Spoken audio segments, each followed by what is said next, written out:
Muhammadiyah ternyata bersemangat untuk menjadi bagian dari keinginan kita menjadi bagian dari perubahan bangsa. Insya Allah kita menjadi kekuatan yang terus-menerus bahu-membahu supaya Indonesia berubah menjadi negara yang adil, makmur, sejahtera. Kayaknya kayak girohnya ini merata ya. Bahkan tidak terbayangkan. Sejak deklarasi kita tidak pernah berhenti menerima undangan, mendapatkan dukungan dari organisasi-organisasi macam-macam. Semuanya bagian dari keinginan untuk berubah. Kita sama sekali tidak berpikir partai, karena koalisi ini berbagai partai, berbagai latar belakang yang saya kira berbeda-beda, nggak masalah. Yang penting di Pilpres, amin.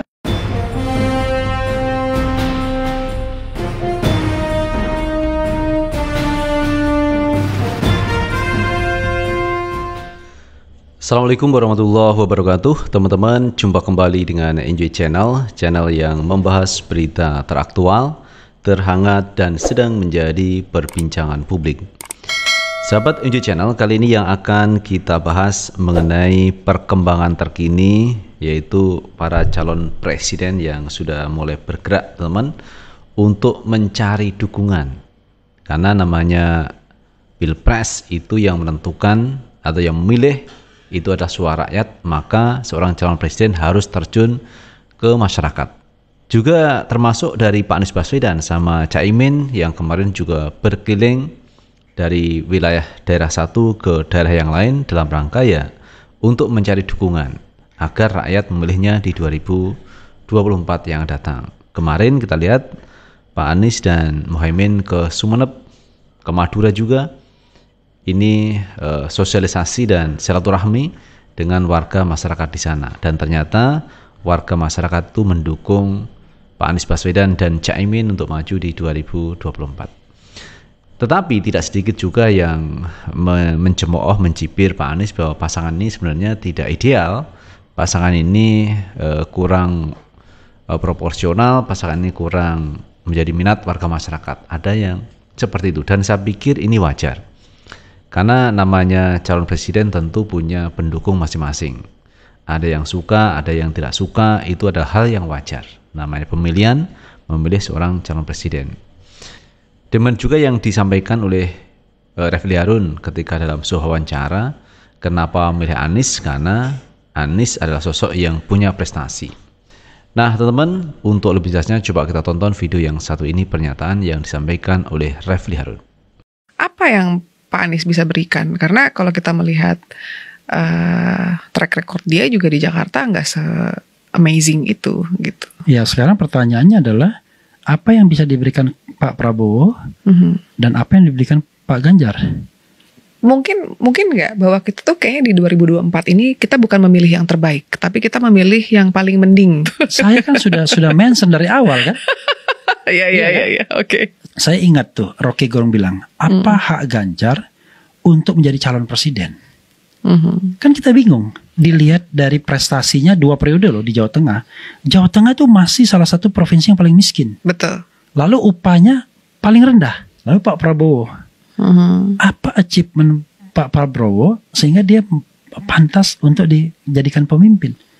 Misalnya sebagai Menhan, apa achievement dia? Saya bingung. Kita kan nggak pernah dites pertahanan kita sesungguhnya.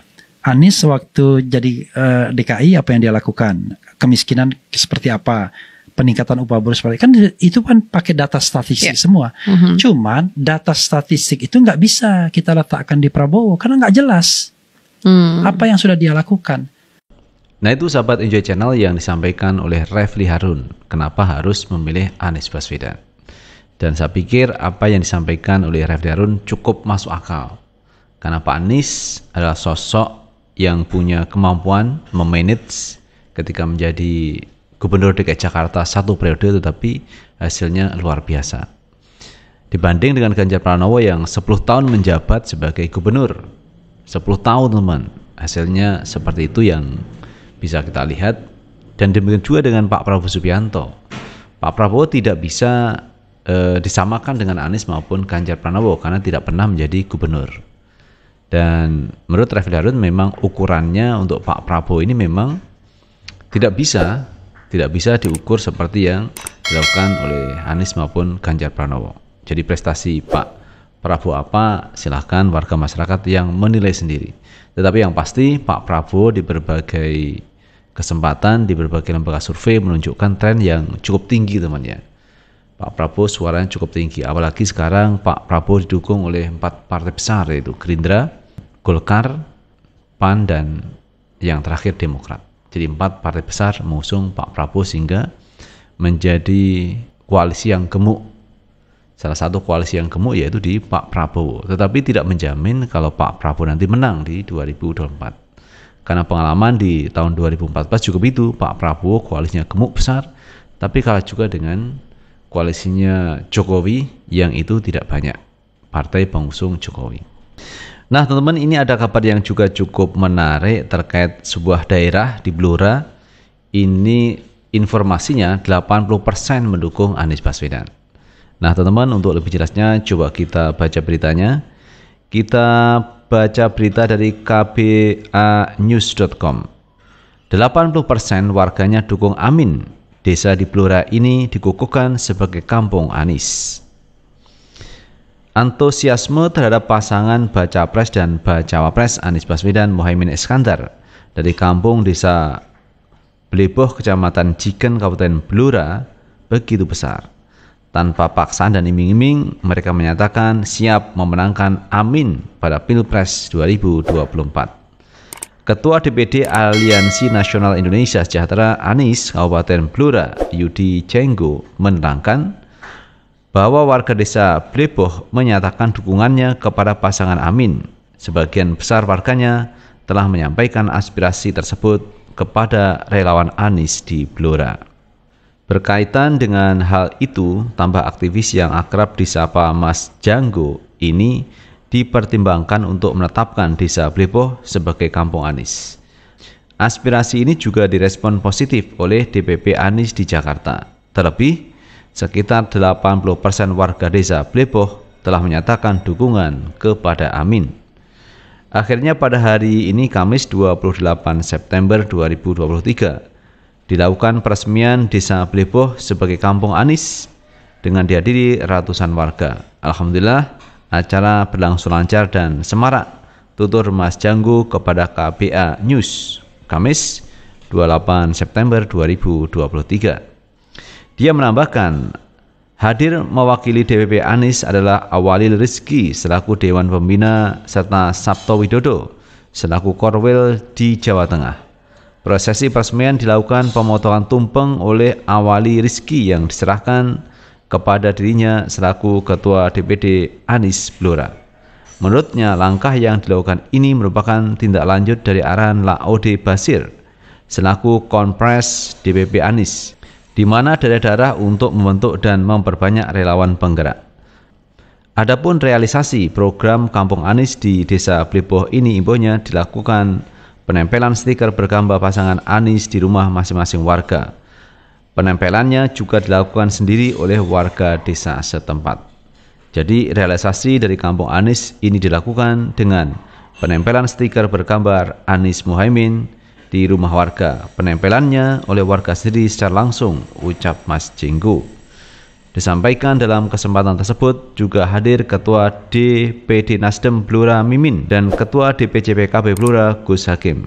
Keduanya memberikan sambutan dan arahan menyongsong pelaksanaan pemilu 2024. Nah itu sahabat Enjoy Channel terkait dukungan warga kepada calon presiden Anies Baswedan dan Muhaimin Iskandar. Memang kalau kita lihat di berbagai daerah juga ramai teman. Sekarang mendukung Amin, Anies, Muhaimin. Apalagi di masjid-masjid teman ya. Mudah-mudahan Aminnya itu memilih yaitu Anies dan Muhaimin. Harapannya seperti itu. Nah, tetapi intinya teman ya, pasangan Anies Muhaimin ini memang pasangan yang ideal. Kalaupun nanti misalnya Anies bisa merekrut dari Muhammadiyah dan Muhaimin bisa merekrut warga NU, ini kekuatan yang luar biasa. Tetapi walaupun demikian kita lihat bahwa Pak Prabowo maupun Ganjar Pranowo ini juga membidik tokoh-tokoh dari Nahdliyin dari NU untuk menjadi cawapresnya. Jadi bisa jadi teman ya, suara NU akan terbelah menjadi 3. Ada yang ke Prabowo, ada yang Ganjar, ada yang ke Anies Baswedan. Dan saya pikir itu tidak masalah. Namun demikian kalau kita lihat memang aspirasi warga NU selama ini partainya kan ke PKB. Sementara PKB, ketua umumnya Muhaimin Iskandar, dan Muhaimin maju menjadi cawapres. Tentu saja kemungkinan besar warga dari Nahdlatul Ulama ini akan mendukung Amin untuk di 2024. Jadi ini merupakan langkah yang terbaik untuk Anies dan Muhaimin maju sebagai calon presiden di 2024. Itu sahabat NU Channel yang bisa kita bahas kali ini, dan terima kasih sudah menonton. Jangan lupa tetap like, subscribe, share, dan komen di channel ini agar kita bisa membangun channel ini menjadi lebih baik lagi. Sukses selalu. Assalamualaikum warahmatullahi wabarakatuh.